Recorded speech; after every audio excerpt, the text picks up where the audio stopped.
Olá, gente. Tudo bem, meus caros? Tudo bem, minhas caras? Tudo bem, meus pequenos tomates? Vamos em frente.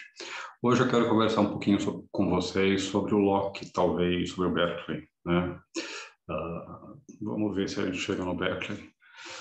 Mas, enfim, antes da gente entrar no filme, né, a gente já começou a ver um pouco as características do iluminismo. O empirismo britânico, né, em geral, mas também não só britânico, aquele europeu em geral, e com o Hobbes, né, e com algumas características que aparecem lá no Hobbes, né, e que são típicas, então, dessa tendência empirista, sensualista, materialista britânica, né? E só que o grande nome, aquele que inaugura de fato o empirismo, os manuais, as histórias da filosofia, mais do que o Hobbes, é o Locke, né? E a grande tríade dos assim chamados empiristas britânicos são o Locke, o Berkeley e o Hume, né? O britânico porque o Locke era inglês, né?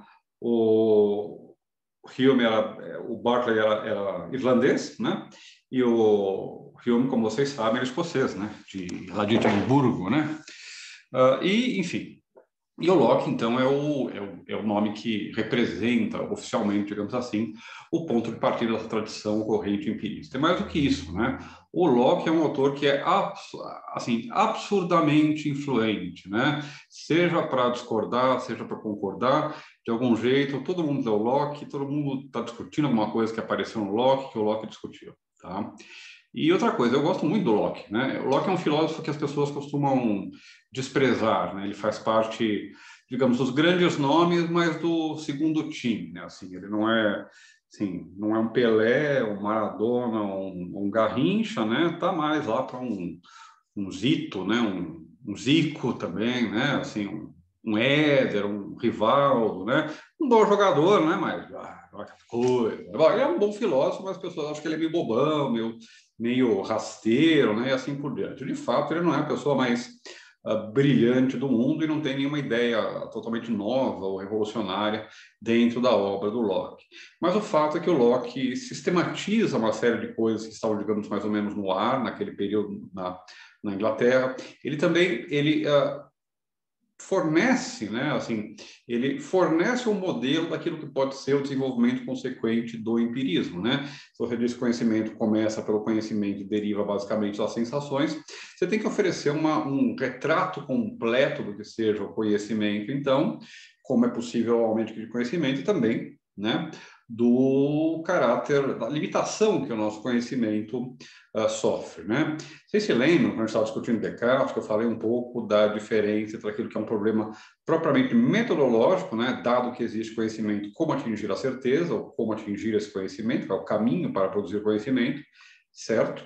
Né? E o problema do conhecimento, o problema epistemológico, propriamente dito, que é justamente você se perguntar sobre a natureza, o alcance e os limites do conhecimento. No Locke, embora ele próprio coloque o texto dele como sendo um projeto de metodologia, porque ele fala no começo, na famosa carta prefácio ao leitor, que ele pretende ser apenas um cara que vai limpar o terreno para depois as outras pessoas irem lá e construírem ou cultivarem, né? Ele, de fato, é o primeiro a formular, de modo mais ou menos claro, as questões que são especificamente epistemológicas, né? Até onde a gente pode conhecer?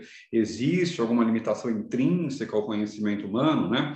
Qual a natureza do nosso conhecimento? Como se dá o processo pelo qual o ser humano se eleva, né, reprodutivamente da consciência de algo para ter algo na consciência que ele chama de conhecimento. E o Locke é o primeiro a dar uma resposta consistente, né, consequente a essa questão. Né? A gente está vendo que no mesmo tempo que ele está escrevendo, por exemplo, tem o Tschirnhaus, né, na Alemanha, escrevendo Medicinamente, em que ele se preocupa com algumas coisas semelhantes, mas, em um certo sentido, o Locke é muito mais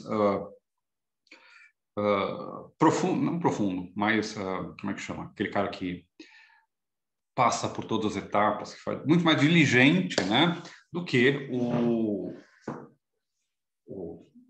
os outros nesse processo, né, de formar uma teoria propriamente empirista do conhecimento, na verdade, um sistema completo do empirismo, tá? O livro principal do Locke é esse aqui, o Ensaio sobre o Entendimento, um ensaio acerca do entendimento humano, tá? que eu estou mostrando para vocês aqui na edição de referência, que é a edição Unity, tá? E se vocês forem ver, tá?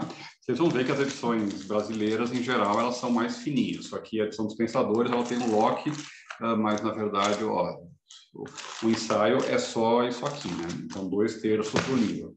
Eu tinha outra edição aqui em algum lugar, né? Mas também, que é uma edição que também tem os princípios da moral, e também fininho. Por quê? Porque o Locke, né, ele era muito prolixo, né, muita coisa dá para cortar, deu para cortar no livro dele, tem essa edição que é, digamos assim, resumida, que é aquela na qual a gente lê, de fato, o Locke. Agora, eu falei que o Locke tenta oferecer um sistema completo do conhecimento, mais do que isso, o Locke tenta fornecer aquilo que a gente pode chamar, né, de um primeiro sistema ou modelo newtoniano da mente do conhecimento, né? O que eu estou querendo dizer com o modelo newtoniano? Primeiro, olha, minha referência ao Newton não é por acaso, né? O ensaio do Locke e os princípios da matemática do Newton são publicados no mesmo ano, né? 1689, 1690, né? Quando começa a distribuir, tá? Mas 89 e 90 são publicados, são contemporâneos, né? Quando um está saindo, o outro também está saindo. E embora, então, ele não tenha conhecimento da grande obra, a gente pode considerar que ele está fazendo muito semelhante àquilo que o Newton faz na física, né? Primeiro, reduzir toda, digamos assim, a exuberante ontologia e toda a teoria da representação mental exuberante dos racionalistas, dos aristotélicos, de quem quer que seja, a um grupo simples de elementos, sensações, reflexões, ideias simples, ideias complexas, acabou, tá? Com isso, eu tenho todo o material da minha mente, né? Além de ser de reduzir, digamos assim, a elementos básicos, né? Assim como o Newton, né, considera todas as peculiaridades dos corpos e fala apenas em termos de massa, movimento, aceleração e assim por diante, também o Locke faz isso, né? E, digamos assim, tenta expor o esqueleto do nosso pensamento. Além disso, ele também idealiza e abstrai os processos e busca regras ou leis universais. Do mesmo jeito que, por exemplo, Newton formula suas 3 leis do movimento, né? O Locke vai formular as suas leis de associação de ideias, tá? E essa é uma constante nos empiristas britânicos, né? Muitas vezes aqueles que eles buscam são leis ou regularidades que explicam o modo como a gente associa a ideia, do mesmo modo que as leis da física explicam as interações entre os corpos na realidade, né? Então, nesse sentido também, o que a gente tem é um modelo newtoniano de ciência, né? Uma ciência que busca reduzir tudo aos seus elementos essenciais, encontrar leis universais que podem expressar as relações entre esses elementos, explicar a multiplicidade e diversidade do real que a gente vive, tá? Então, nesse sentido, o Locke é uma teoria, o Locke tenta fazer para a teoria do conhecimento o que o Newton está fazendo na teoria natural. Tá? É claro que são autores que divergem em muitas coisas, mas o projeto é semelhante, tá certo? E deixa eu então apresentar alguns temas importantes que vão aparecer no Locke e que eu quero mostrar para vocês, tá? A primeira coisa é que o ensaio acerca do entendimento humano tem uma estrutura bastante clara. Tá? Se vocês forem olhar aqui o índice, né, vocês vão ver que ele tem 4 livros. O primeiro livro é dedicado à crítica das ideias inatas. Vocês se lembram lá em Descartes, né? A ideia de Deus e mais uma série de outras ideias da natureza simples são colocadas em nós, estão em nós de modo inato. Mesmo que nós não tenhamos consciência delas, nós podemos, por processo de entendimento, vir a percebê-las intuitivamente, do mesmo modo que a gente percebe o Sol diante de nós, tá? Isso no Descartes. Para Locke, ele vai gastar um livro inteiro tentando mostrar que não há princípios inatos. E o argumento geral dele é que nenhuma crença, né, humana existe de fato um assentimento universal. Não há nada a que os homens dão, todos eles, o seu assentimento, a que todos eles julgam verdadeiro. Os homens são diferentes e têm crenças muito diferentes, tá? É um argumento, digamos assim, empírico, né? Assim, quase sociológico, digamos assim, né? Não há nada que seja comum, que seja acreditado, né? Crido, entre acreditado e crido, não sei qual palavra é pior, mas enfim, que seja, né? Que você acredite nela, né? não há nenhum princípio em que todos acreditem, né? Não há princípios nem teóricos, né? Nem os axiomas mais gerais do ser são teóricos, né? Loucos e crianças não têm princípio de entidade ou princípio de contradição, né? E nem os princípios práticos, né? São universais. Os homens têm crenças diferentes, né? De acordo com a sua cultura, né? Esse é um tema muito comum também da filosofia moderna, desde Montaigne, pelo menos, desde as viagens de descobrimento, lá no século XV, né, XVI, até o final, até o Kant, até o Hegel e assim por diante, né? Esses caras estão sempre, digamos assim, olhando, né, esses relatos de outros povos para pensar um pouco o relativismo cultural, sobretudo, né, porque eles veem que outros povos têm culturas e costumes e valores diferentes dos nossos, mas também, por exemplo, a tolerância religiosa, né? Um dos fenômenos que eles descobrem nessa época é que os chineses têm uma religião na qual eles são pessoas boas, que não saem por aí matando criancinhas, nem violentando mulheres, né? Mas, mesmo assim, eles acreditam em Deus no mesmo sentido em que os cristãos acreditam em Deus, né? Bom, tem cartas do Wolff, do Leibniz, um monte de gente sobre os chineses, por exemplo, né? Bom, o Locke, o livro do Locke está cheio dessas coisas, né? Se vocês pegam assim, ele fala do Brasil um monte de vezes, para falar dos canibais do Brasil, para falar dos papagaios do Brasil, né? Dos caras que iam no Brasil descobriram coisas estranhas, fala da China, do Ceilão, de sei lá onde, né? É bem está bem presente na obra dele, tá? Depois desse primeiro livro, então, que é negativo, olha, não existem ideias inatas, o segundo livro se trata das ideias. Ele tenta justamente mostrar, bom, como é que a gente forma ideias, como é que a gente tem ideias na nossa mente, né? O ponto de partida dele é aquela concepção que a gente encontra, por exemplo, depois no Tannhaus, né? Ou mesmo no Kant, nós temos consciência, né? Quando a gente olha que nós temos consciência, o que a gente encontra são ideias, né? E o que a gente quer saber, então, é como é que essas ideias vêm parar na nossa cabeça, né? O terceiro livro do ensaio é dedicado às palavras, é uma filosofia da linguagem. Ele mostra justamente como nós muitas vezes nos enganamos, porque trabalhamos com definições nominais e não reais, né? Um tema que percorre toda a modernidade, né? De que há definições corretas que exprimem a essência das coisas, né? Definições reais, e definições que são meros arranjos verbais que servem para a gente compreender o que uma coisa é, mas não para dizer a sua essência, aquilo que ela é essencialmente, realmente, né? Bom, então, o Locke faz essa crítica, ele formula de um modo muito claro uma versão standard ou padrão da teoria clássica referencial do significado, né, segundo a qual o significado é uma relação direta entre um pensamento e a realidade que ele representa através de um símbolo intermediário que é a palavra. Então, em última análise, o significado das palavras são ideias na nossa cabeça e elas têm um significado de fato quando essas ideias na nossa cabeça correspondem a alguma coisa fora, externa a nós, na realidade. Né? Uma teoria que é monista, porque a relação entre significado e palavra ela é de uma via só, né? A palavra significa algo na realidade, né? Ela é mentalista, porque o significado das palavras, o significado dos símbolos linguísticos se encontra na nossa mente, em última instância, é lá que a gente encontra. E ele vai também desenvolver uma crítica, né, da linguagem, uma crítica da linguagem é um tema recorrente também dos modernos, várias vezes, a gente lembra, por exemplo, Bacon, né, que criticava lá a linguagem com sua teoria dos ídolos, né? E, em particular, ele faz um exame bastante complexo do termo substância, né? Para dizer, olha, a substância existe, né? Embora a gente não possa provar, mas o termo não é sem significado, tem alguma coisa que corresponde a isso, né? Mesmo que a gente não possa nunca experimentar a substância, né? E, enfim, ele desenvolve toda uma teoria da linguagem. E o quarto livro, né, é sobre conhecimento e opinião, assim como a quarta parte do ensaio de Descartes é sobre, das meditações, perdão, de Descartes, é sobre o verdadeiro e o falso, né? O quarto livro é sobre conhecimento e opinião. E veja, o nosso grande empirista Locke vai dizer basicamente, né, que o conhecimento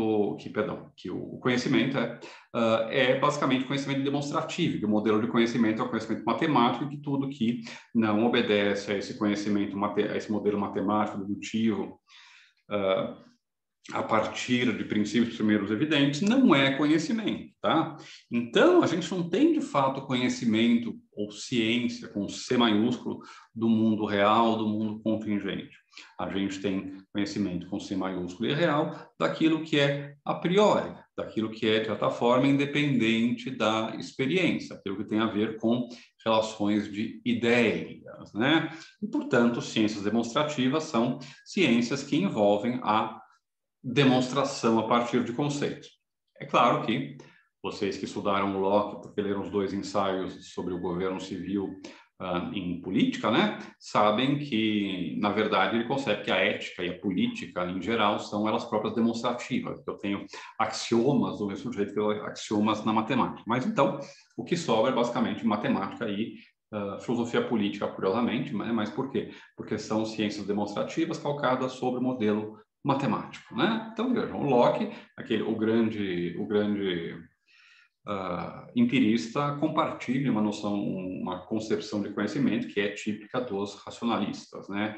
Que é o modelo ideal matemático, tá? Outra coisa interessante, né, em relação ao Locke, né, é que o Locke ele na obra dele, né, embora ele não seja muito profundo em nenhum momento, ele passa por diversos problemas que depois vão se tornar clássicos dentro da história da filosofia.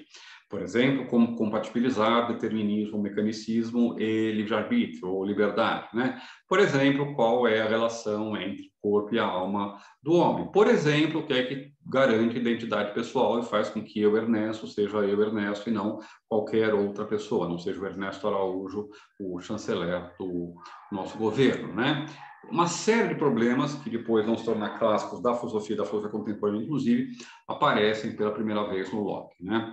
Tem um livro muito bom do John Mackey, e o Mackey escreve um livro que se chama Problems from Locke, que é basicamente um livro de introdução à filosofia, pegando os problemas tais como eles aparecem lá no Locke, um livro temático que usa o Locke como base. Eu dei um curso sobre esse livro, é muito legal, né? Eu já dei curso sobre o Locke, é muito legal ler o Locke, porque a gente pode, de fato, fazer essa relação o tempo todo com discussões muito mais contemporâneas, tá? Agora, uma outra coisa que eu quero dizer para vocês, então, tem a ver com, bom, já que o Locke propõe uma ciência da mente, uma teoria do conhecimento newtoniana, né, com leis, regularidades, elementos últimos e assim por diante, né, como é que ele propõe que a gente formule o conhecimento? Deixa eu pegar alguns trechos, né? Bom, primeira coisa que a gente tem que fazer para investigar o conhecimento é olhar para dentro, tá? É o famoso método introspectivo, tá? O método introspectivo, ele é um método, digamos assim, simplesmente olhar para dentro, mas ele traz consigo uma série de atitudes, ou até de princípios que são fundamentais para a filosofia moderna e que são aqueles que vão colocar aquele problema sobre o qual eu já falei para vocês, do véu das ideias, tá certo? Então, ele fala no começo da investigação, o entendimento como o olho que nos faz ver e perceber todas as outras coisas, não se observa a si mesmo. Requer arte e esforço situá-lo à distância e fazê-lo seu próprio objeto. Mas, a partir do momento que eu faço isso, né, por causa do princípio de imanência, ou seja, por causa da tese de que eu tenho acesso apenas às minhas representações, primeiro, e eu tenho acesso de um modo privilegiado, epistemicamente, às representações, ou seja, eu tenho acesso direto e não enganoso a elas, né? A partir dessas teses, né, o Locke vai desenvolver as teorias, essas teses perpassam a filosofia moderna até depois do Kant. Kant ainda acredita em uma forma do princípio de imanência que está, por exemplo, expressa na sua famosa a percepção transcendental, que diz que o eu penso deve poder acompanhar todas as minhas representações, né? A ideia é que aquilo a que eu tenho acesso, aquilo que o eu pensante tem acesso, são as minhas representações, né? Não representações, mas as minhas representações, tá? Isso é bem importante, tá? Bom, eu vou passar toda a crítica do Locke, né, sobre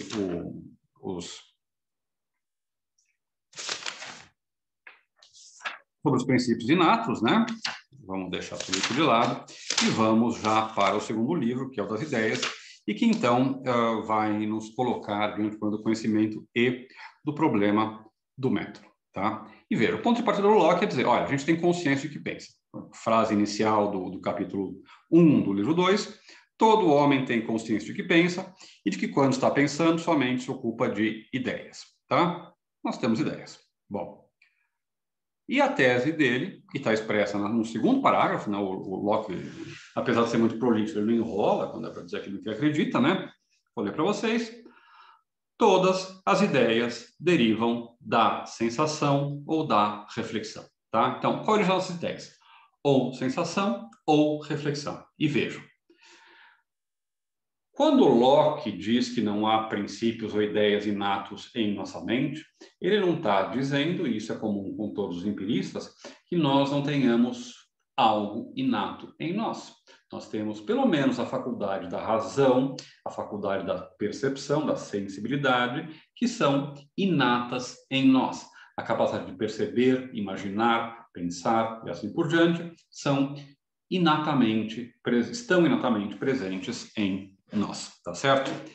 E é por isso, então, que o Locke vai falar a sua famosa expressão de que a mente é como uma tábula rasa, como uma folha em branco, né? Bom, mas a folha em branco está lá e está dada. Ela não é tão em branco assim, né? Porque a gente não pode colocar qualquer coisa nela, né? Do mesmo jeito que uma folha a gente só pode escrever com, digamos, tinta, caneta, pincel, qualquer coisa assim, né?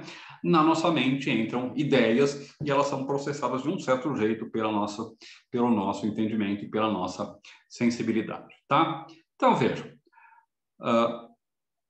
as ideias vêm da sensação. Quando eu formo a ideia por exemplo, verde, né? Quando vocês não estão vendo, não sei se está por direito, mas isso aqui é verde, tá? Tá parecendo preto aí, mas é verdinho.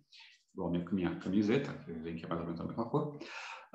Se eu vejo essa latinha aqui, verde, isso aqui nada mais é do que um conjunto de sensações ou percepções que eu tive, tá? E eu não percebo, vejam só, a latinha. Aquilo que eu percebo são os dados dos sentidos, os dados sensíveis. Eu percebo uma forma redonda, eu percebo manchas de uma certa cor no dourado, né? Eu percebo uma outra cor diferente aqui, eu percebo várias formas que refletem a luz de um jeito ou de outro, né? E tudo isso aqui, né? Todas essas ideias diferentes, a ideia da solidez, do barulho que faz, né? Da circularidade, né, do verde, eu junto em uma ideia mais geral, que é a ideia de uma caixinha de metal para levar tabaco, tá? Bom, isso é o quê? De ideias de sensação, que são a matéria-prima da nossa mente, eu produzi uma ideia de reflexão, né? Da sensação a que corresponde a isso, eu derivo a ideia de caixinha de metal, tá? Bom, isto é a história do Locke, tá? Eu vou ler para vocês o parágrafo, que ele é bem curtinho e fala. Suponhamos, pois, que a mente é um papel branco, uma tábula rasa, desprovida de todos os caracteres, sem quaisquer ideias. Como ela será suprida? De onde lhe provém este vasto estoque que a ativa e que a limitada fantasia do homem pintou nela com uma variedade quase infinita? De onde apreende todos os materiais da razão e do conhecimento? A isso respondo, numa palavra, da experiência. Todo o nosso conhecimento está nela fundado e dela deriva fundamentalmente o próprio conhecimento, empregada tanto nos objetos sensíveis externos como nas operações internas de nossas mentes, que são por nós percebidas e refletidas. Nossa observação supre nosso entendimento com todos os materiais do pensamento. Dessas duas fontes de conhecimento, sensação e reflexão, jorram todas as ideias ou as que possivelmente teremos, tá? Agora, vejam outra distinção, outro conceito-chave que aparece aqui no Locke, que é muito importante para entender, por exemplo, Kant, tá? No Kant tem todo um processo pelo qual o conceito de sentido interno, de experiência interna, vai progressivamente abandonando o seu influxo lockeano e se transformando naquilo que é a experiência interna lá na crítica. Mas então, os conceitos que aparecem nesse parágrafo são de uma experiência interna, de um sentido interno, pelo qual eu recebo e processo as minhas próprias ideias, que elas próprias já vieram da sensação, E a segunda capacidade, ou a segunda faculdade, que é justamente a sensibilidade, que é essa capacidade de receber os dados dos sentidos, receber aquilo que a experiência diretamente imprime em mim, tá certo? Bom, então, a gente tem, ao mesmo tempo, dois sentidos, tá?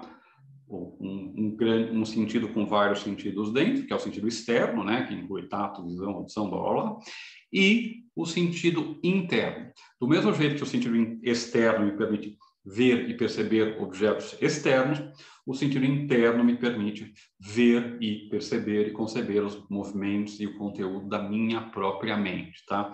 É aquela ideia de introspecção, aquele mesmo movimento de introspecção que a gente encontra, por exemplo, no Descartes, né? Eu tenho que examinar o conteúdo da minha própria consciência, e não só eu tenho que examinar, como eu tenho uma faculdade que me permite fazer isso, que é o sentido interno, tá? Ou, o que é mais ou menos a mesma coisa, tá? A ideia de a sensação, a sensibilidade e a reflexão, ou seja, o produto do entendimento, né?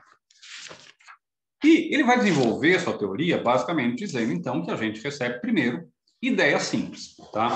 Nessa caixinha de metal que eu tenho aqui, que é verde, isso já é uma ideia complexa. Lembre-se que simples e complexo em filosofia é sempre simples aquilo que não é composto de partes, complexo aquilo que é composto de partes. Isso aqui é uma caixinha, mas ela não é simples. Ela própria é composta por uma infinidade de dados sensíveis simples, tá? Por exemplo, este pedacinho de verde aqui, este pedacinho de dourado aqui, essa sombra aqui na dobra da caixinha e assim por diante. E todas essas ideias simples, né, elas formam juntas, por exemplo, a ideia complexa dessa caixinha de metal.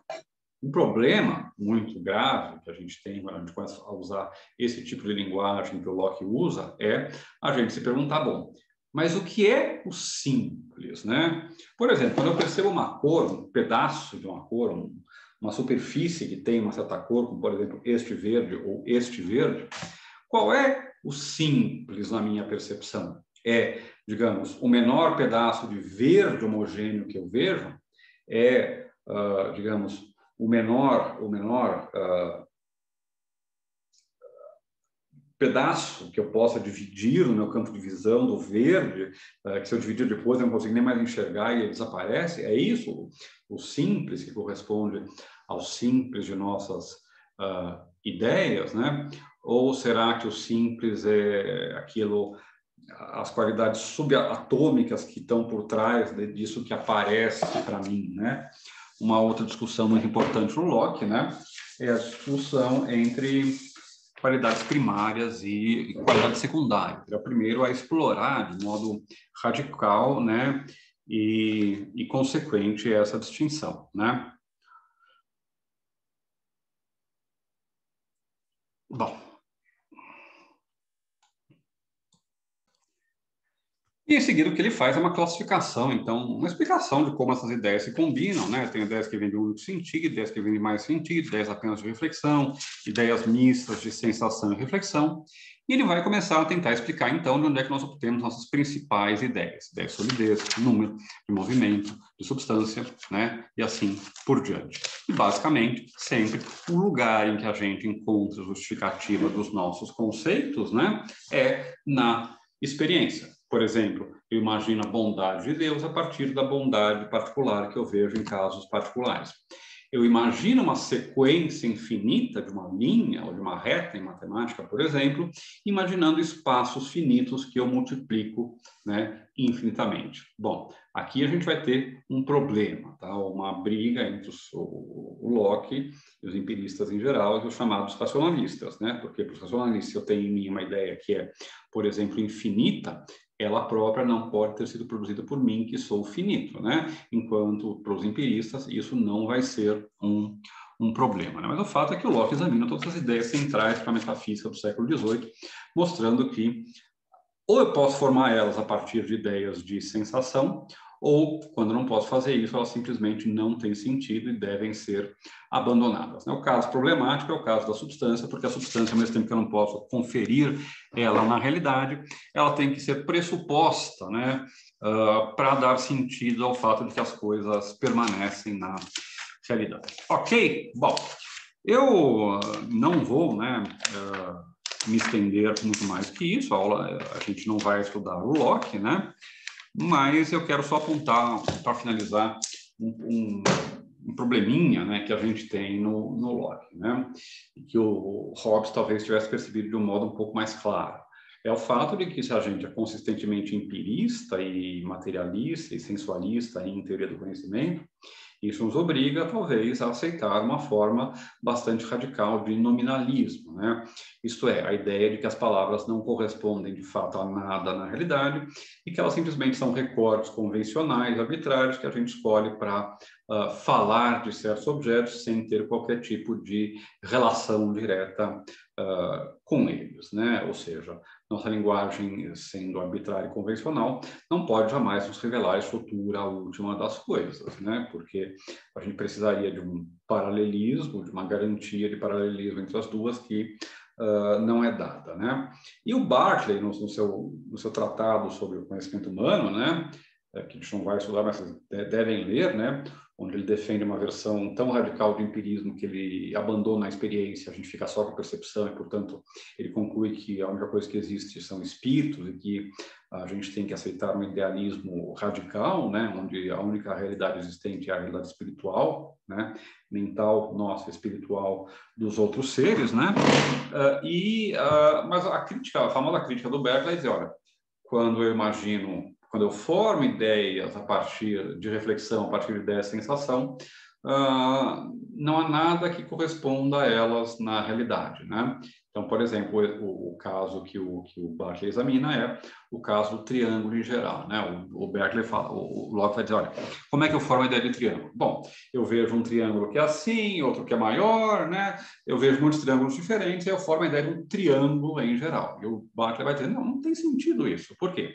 Porque você não consegue formar uma ideia de um triângulo em geral. Um triângulo em geral, um triângulo que representa todos os triângulos, não pode ser um triângulo reto, um triângulo equilátero, um triângulo isósceles, não pode ser um triângulo grande ou pequeno, porque ele tem que ser todos os triângulos, né? Ou seja, um triângulo que representa todos os triângulos, mas não tem a propriedade de nenhum triângulo em particular, não pode ser um triângulo. E isso é um problema geral para o empirismo, né? Como é que eu posso formar ideias gerais, né? A partir da sensação que correspondem às coisas do mundo, se as coisas do mundo jamais vão ser de fato correspondentes àquela ideia geral, mas sempre alguma instância ou caso particular dessa ideia geral. Se nós temos só ideias particulares, nós temos que aceitar o nominalismo lógico, nós temos que aceitar um ceticismo epistêmico, enfim, tem consequências importantes, né? O Berkeley vai escapar pelo imaterialismo e pelo seu idealismo, né? Mas o Locke ele tem que enfrentar isso, tá ok, minha gente? Bom, ficamos por aqui com o Locke. Obrigado, meus caros, obrigado, minhas caras. Até logo, meus pequenos alfaces. Nos vemos em breve com mais empirismo inglês, agora de novo com o Hume, tá?